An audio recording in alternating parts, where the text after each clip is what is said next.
അസ്സലാമു അലൈക്കും. അപ്പോൾ ഇന്ന് കുറച്ച് നല്ല ടിപ്സിൻ്റെ വീഡിയോസ് ആയിട്ടാണ് വന്നത്. കണ്ടു നോക്കി നോക്കൂ, എന്തായാലും ഉപകാരപ്പെടുന്നത് തന്നെയാണ്. അപ്പോൾ നമുക്ക് നേരെ വീഡിയോയിലോട്ട് കിടക്കാം. ഇഷ്ടപ്പെടുകയാണെങ്കിൽ ഫാമിലിക്കും ഫ്രണ്ട്സിലൊക്കെ ഷെയർ ചെയ്തെടുക്കാനും കൂടെ കണ്ടിട്ട് ഇഷ്ടപ്പെട്ട അഭിപ്രായം അറിയിക്കാനൊന്നും മറക്കരുത്. അപ്പോൾ എന്തായാലും ഇത് സ്കിപ്പ് ചെയ്യാതെ മുഴുവനായിട്ട് കണ്ടു നോക്കിയാൽ കേട്ടോ. അപ്പോൾ നമുക്ക് നേരെ വീഡിയോയിലോട്ട് കിടക്കാം.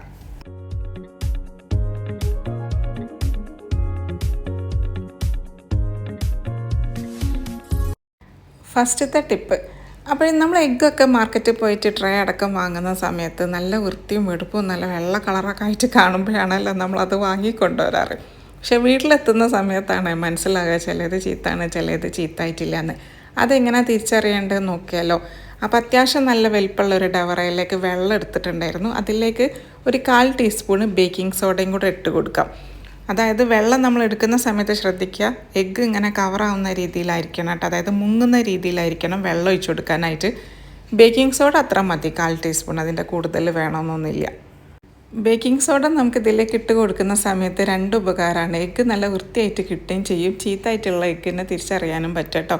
പിന്നെ അതേപോലെ എഗ്ഗ് ഇതിലോട്ടൊക്കെ വെള്ളത്തിലേക്ക് ഇട്ട് കൊടുക്കുന്ന സമയത്ത് കൺജസ്റ്റഡ് ആക്കി ഇട്ട് കൊടുക്കാതെ കുറച്ച് ഇങ്ങനെ ഒരു വിട്ടുള്ള രീതിക്ക് ഇട്ട് കൊടുക്കണേ. എന്നാലേ നമുക്ക് മനസ്സിലാവുള്ളൂ. എങ്ങനെ അറിയോ, ഒരു എഗ്ഗ് ഇങ്ങനെ പൊന്തി കിടക്കും, അപ്പോഴാണ് നമുക്ക് മനസ്സിലാകുക. ഭയങ്കര സിമ്പിളാണ്. എനിക്ക് തോന്നുന്നു അധികം ആൾക്കാർക്കും അറിയുന്ന കാര്യം തന്നെ ആണെന്ന് തോന്നുന്നു. പക്ഷെ എന്നാലും അറിയാത്തവരാരെങ്കിലും ഉണ്ടെങ്കിൽ ഞാനങ്ങനെ ഷെയർ ചെയ്യണേ. മറ്റേ നമ്മൾ എഗ്ഗ് ഇങ്ങനെ കൂട്ടത്തോടെ ഫ്രിഡ്ജിലോട്ടൊക്കെ വെക്കുമ്പോൾ അത് ഓംലെറ്റോ ബുൾസയോ അങ്ങനെ എന്തെങ്കിലും അടിച്ച് പൊട്ടിക്കുമ്പോഴായിരിക്കും ചീത്തായത് മനസ്സിലാകുക. പക്ഷെ നേരത്തെ നമുക്ക് മനസ്സിലാക്കുകയാണെങ്കിൽ അതൊന്ന് മാറ്റി വെച്ചിട്ട് ബാക്കിയെല്ലാം വേറെ സൈഡിലേക്ക് വെക്കുകയാണെങ്കിൽ പിന്നെ നമുക്കത് എളുപ്പമായത്. അപ്പോൾ എഗ്ഗ് ഇങ്ങനെ പൊന്തി വരും. ഒരു 5 മിനിറ്റ്സ് അങ്ങനെ വെള്ളത്തിലിട്ട് കഴിഞ്ഞാൽ അതിങ്ങനെ പൊന്തി വരും. അപ്പോൾ ആ ഒരു എഗ്ഗ് മാത്രം ഒന്ന് മാറ്റി വെക്കുക. ബാക്കിയൊക്കെ തുടച്ച് ക്ലീൻ ആക്കിയിട്ട് അങ്ങനെ ഫ്രിഡ്ജിലൊക്കെ എടുത്ത് വെച്ചോളൂ. അടുത്ത ടിപ്പ്, നമ്മുടെ പെണ്ണുങ്ങൾക്ക് ഏറ്റവും കൂടുതൽ കാലിൻ്റെ ഒരു പ്രശ്നം എന്ന് പറയുന്നത് വിണ്ട് കീറലാണ് അല്ലേ. വിണ്ട് കീറൽ, അതേപോലെ കാലൊരു വൃത്തിയില്ലായ്മ, ഈ പുയ്നാങ്കുത്ത് ഇങ്ങനെ പോലെയുള്ള കുറച്ചൊരു ബുദ്ധിമുട്ടുള്ള ആൾക്കാർക്ക് വേണ്ടിയിട്ടുള്ള ഒരു ടിപ്സാണ്. അപ്പോൾ ഒരു ഉരുളക്കിഴങ്ങ് എടുക്കുക, അതിൻ്റെ തൊലിയൊക്കെ പോക്കുക, ചെറിയ പീസാക്കി കട്ട് ചെയ്തതിന് ശേഷം മിക്സിയുടെ ജാറിലേക്ക് ഇട്ട് കൊടുക്കുക. 1/4 ടീസ്പൂണ് ബേക്കിംഗ് സോഡ അങ്ങനെ ഇട്ട് കൊടുക്കുക. എന്നിട്ട് കുറച്ച് വെള്ളം, ഒരുപാട് വേണ്ട കേട്ടോ, ഒരല്പം, അതൊന്ന് അരിഞ്ഞ് കിട്ടാനായിട്ട് അതൊന്ന് അരച്ചെടുക്കുക. എന്നിട്ട് എവിടെയാണോ നിങ്ങളെ പ്രശ്നമുള്ളത് അത് നല്ല പോലെ അവിടെ തേച്ചിട്ട് സ്ക്രബ് ചെയ്ത് കൊടുക്കുക. അതൊരൊറ്റ യൂസിൽ റിസൾട്ട് കിട്ടില്ല കേട്ടോ.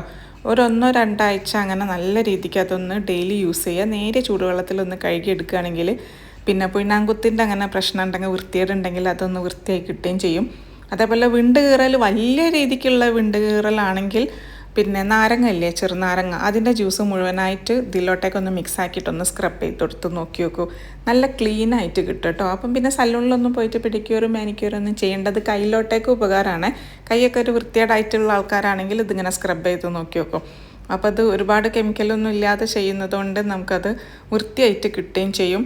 പിന്നെ വേറെ സ്കിന്നിന് വേറെ ബുദ്ധിമുട്ടൊന്നും ഉണ്ടാവില്ല. ഒരല്പം ബേക്കിംഗ് സോഡ അല്ല എടുത്തത്. പിന്നെ നാരങ്ങൻ്റെ ജ്യൂസാണെങ്കിലും വലിയ ബുദ്ധിമുട്ടൊന്നുമില്ല.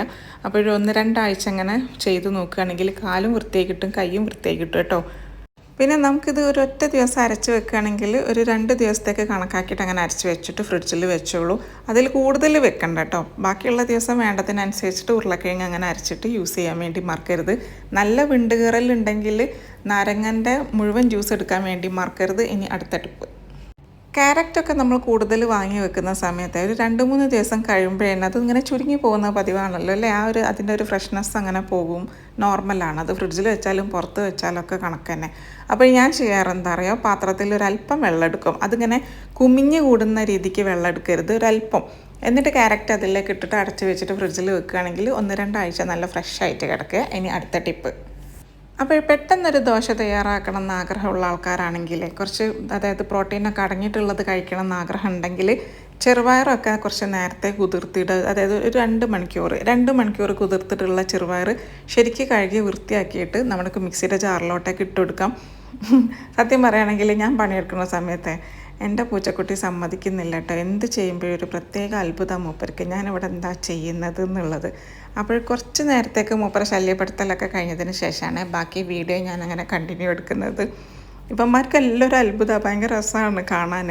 അപ്പം വരെ ഞാൻ ഓടിക്കട്ടെ, അപ്പം ബാക്കി വീഡിയോ ഒന്ന് കണ്ടിന്യൂ ചെയ്യട്ടെ കേട്ടോ. അപ്പോഴത് ശരിക്കും കഴുകി വൃത്തിയാക്കിയിട്ട് മിക്സിയുടെ ജാറിലേക്ക് ഇട്ട് കൊടുക്കാം. അപ്പോൾ ഒന്നുകൂടെ അതൊന്ന് നല്ല ഫൈബറൊക്കെ അടങ്ങിയതും കൂടെ നമുക്ക് ഉൾപ്പെടുത്തണം എന്നുണ്ടെങ്കിൽ ഓട്സ്, അതേപോലെ ഗോതമ്പ് പൊടി, ഓട്സ് ഞാൻ ഏകദേശം ഒരു 1/4 കപ്പോളം എടുത്തിട്ടുണ്ട്. ഗോതമ്പ് പൊടി അതേപോലെ ഒരു 3 ടേബിൾ സ്പൂൺ അങ്ങനെ എടുക്കുക. ചെറിയ പീസ് ഇഞ്ചി ചേർത്ത് കൊടുക്കുക. എന്നിട്ട് വെള്ളം കൂടെ ഒഴിച്ചിട്ട് നല്ല രീതിക്ക് ഒന്ന് അരച്ചെടുക്കുകയാണെങ്കിൽ പെട്ടെന്നുള്ളൊരു ദോശ നമുക്ക് റെഡിയായി കിട്ടും. പ്രോട്ടീനും ഫൈബറൊക്കെ അടങ്ങിയിട്ടുള്ള കേട്ടോ. അപ്പോൾ ഇങ്ങനെ അരി കുതിർത്ത് വെച്ചിട്ട് ഇങ്ങനെ സമയം പോക്കേണ്ട ആവശ്യമൊന്നുമില്ല. ജോലിക്കൊക്കെ പോകുന്ന സ്ത്രീകൾക്ക് ഏറ്റവും നല്ല എളുപ്പമാണ്. ഡയറ്റ് ചെയ്യുന്ന ആൾക്കാർക്കും ഇത് പെർഫെക്റ്റ് റെസിപ്പിയാണ്. ഒറ്റ മാവാക്കി വെക്കുകയാണെങ്കിൽ നമുക്ക് ഒരാഴ്ചത്തേക്ക് രാവിലത്തേക്കോ ഉച്ചക്കത്തേക്കോ ഒക്കെ എളുപ്പമായി കേട്ടോ ജോലി. അപ്പോൾ ഈ ഒരു ടിപ്സ് നിങ്ങൾക്ക് യൂസ് ആയെന്ന് വിചാരിക്കുന്നു. അപ്പോൾ മിക്സിയുടെ ജാറിലേക്ക് ഒരല്പം വെള്ളം ഒഴിച്ചിട്ട് അതൊന്ന് മിക്സ് ആക്കിയിട്ട് ഇതിലേക്ക് വീണ്ടും ഒഴിച്ചു കൊടുത്തിട്ടുണ്ട് തന്നെ. എന്നിട്ടൊരു സ്പൂണ് വെച്ചിട്ടൊന്ന് ശരിക്കൊന്ന് മിക്സ് ആക്കുക. ഒരല്പം കല്ലുപ്പും കൂടെ ചേർത്ത് കൊടുത്തിട്ടുണ്ട്. ഇനി അടച്ച് വെച്ചിട്ട് ഫ്രിഡ്ജിലേക്ക് വെക്കാം. അപ്പോഴേ നമുക്ക് ആവശ്യത്തിനനുസരിച്ചിട്ട് അന്നേരം ചൂടോട് കൂട്ടിയിട്ടുള്ളൊരു ദോശ ഇങ്ങനെ കഴിക്കാം. ഇതിനി പിന്നെ കറിയൊന്നും വേണമെന്നൊന്നുമില്ല. ഇത് നല്ലൊരു ചായ ഉണ്ടെങ്കിൽ സൂപ്പറായിരിക്കും. എന്തായാലും ജോലിക്ക് പോകുന്നവർക്ക് ഏറ്റവും എളുപ്പത്തിലുള്ള ഒരു റെസിപ്പി തന്നെയാണ്. സൂപ്പർ ടിപ്പും കൂടാണ് കേട്ടോ.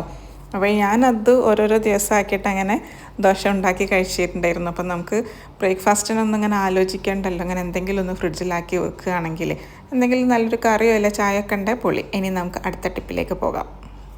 ബ്രെഡ് വാട്ടിയത് സാധാരണ നമ്മൾ ഉണ്ടാക്കാറ് എങ്ങനെയാണ്? എഗ്ഗ്, പിന്നെ അതേപോലെ പഞ്ചസാര, ഏലക്കായ, ഇതാണല്ലോ അല്ലേ നമ്മൾ പണ്ട് കാലത്തെ അമ്മമാരുണ്ടാക്കിയിട്ട് കാണുന്ന ഒരു റെസിപ്പി.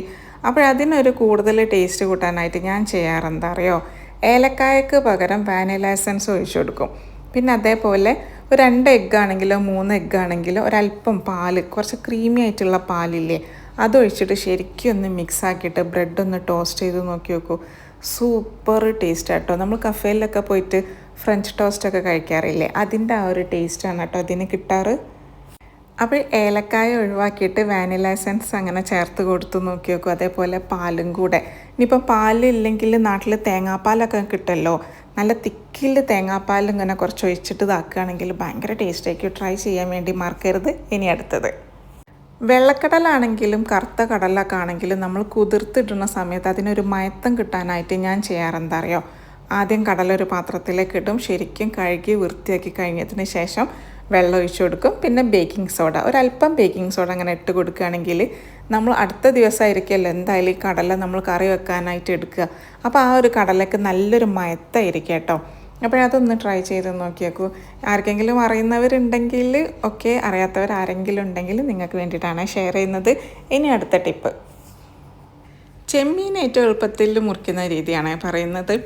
പിന്നെ ഒരു ഫോർക്ക് എടുക്കുക. ആ ചെമ്മീൻ്റെ ഉള്ളിലേക്കില്ലേ സാധാരണ നമുക്ക് അതിൻ്റെ ഒരു നാരൊക്കെ ഉണ്ടല്ലോ, അതൊക്കെ എന്തായാലും നമുക്കത് റിമൂവ് ചെയ്യണമല്ലോ. അപ്പോൾ ഒറ്റയടിക്ക് ഒരു ഫോർക്ക് കൊണ്ട് ഇതേപോലെ തള്ളിയിട്ട് ഇങ്ങോട്ട് വലിക്കുകയാണെങ്കിൽ ആ നാരും കിട്ടും, തൊലിയും നമുക്ക് സുഖമായിട്ട് അടർത്തിയെടുക്കാൻ പറ്റും കേട്ടോ. മറ്റേത് വെച്ചാൽ നമ്മൾ സാധാരണ മുറിക്കുന്ന രീതിയും കൂടെ ഞാനിവിടെ കാണിച്ചു തരാം കേട്ടോ. ഏതാണ് നിങ്ങൾക്ക് ഏറ്റവും എളുപ്പമെന്ന് തോന്നിയത് നോക്കി നോക്കൂ. എനിക്കിതാണ് ഏറ്റവും എളുപ്പമായിട്ട് തോന്നുന്നത്. എന്നാൽ പിന്നെ കത്തി എടുക്കേണ്ട ആവശ്യം വരില്ല, അതിങ്ങനെ മുറിക്കേണ്ട ആവശ്യം വരില്ല, നാര് അങ്ങനെ എടുക്കേണ്ട ആവശ്യം വരില്ല. ഒറ്റ ഫോർക്ക് എടുക്കുക, അതിങ്ങനെ വലിച്ചെടുക്കുകയാണെങ്കിൽ തൊലിയും വരും, പിന്നെ അതേപോലെ അതിൻ്റെ നാരും വരും. സാധാരണ നമ്മൾ മുറിക്കുന്ന രീതി ഇത് കണ്ടോ, ഇതേ രീതിക്കാണ്. അതിൻ്റെ തൊലി ആദ്യം പോക്കണം, എന്നിട്ട് കത്തി എടുക്കണം, എന്നിട്ട് വരങ്ങിടണം, അങ്ങനെയൊക്കെയാണത്. അപ്പോൾ നിങ്ങൾക്കിത് എളുപ്പമായിട്ട് തോന്നുന്നുണ്ടെങ്കിൽ ഇതേപോലെ ഒന്ന് ഫോളോ ചെയ്ത് നോക്കി നോക്കൂ. അപ്പോൾ എൻ്റെ എല്ലാ ടിപ്സും നിങ്ങൾക്ക് ഇഷ്ടപ്പെട്ടിട്ടുണ്ടാവുമെന്ന് വിചാരിക്കുന്നു. ഉപകാരപ്പെട്ടിട്ടുണ്ടെങ്കിൽ ഫാമിലിക്കൊക്കെ എന്തായാലും ഷെയർ ചെയ്ത് കൊടുക്കാനും കൂടെ അഭിപ്രായം അറിയിക്കാനൊന്നും മറക്കരുത് കേട്ടോ. അതേപോലെ നിങ്ങൾക്ക് എന്തെങ്കിലും സ്പെഷ്യലായിട്ടുള്ള ടിപ്സൊക്കെ അറിയുകയാണെങ്കിൽ കമൻറ്റ് ബോക്സിലൂടെ അറിയിക്കാൻ വേണ്ടി മറക്കരുത്. അപ്പോൾ ഇൻഷാ അല്ലാഹ് ഇനി നല്ല വീഡിയോ ആയിട്ട് വരുന്നതായിരിക്കും. കഴിഞ്ഞ ഒരു വീഡിയോയിൽ ഞാൻ കുറച്ച് നല്ല ടിപ്സിൻ്റെ വീഡിയോ ഇട്ടിട്ടുണ്ടായിരുന്നു. ഒരുപാട് പേർക്ക് ഇഷ്ടപ്പെട്ടിട്ട് അഭിപ്രായമൊക്കെ അറിയിച്ചിട്ടുണ്ടായിരുന്നു. അപ്പോൾ ഇതൊന്ന് കണ്ടു നോക്കി നോക്കൂ. ബൈ ബൈ, അസ്സലാമു അലൈക്കും.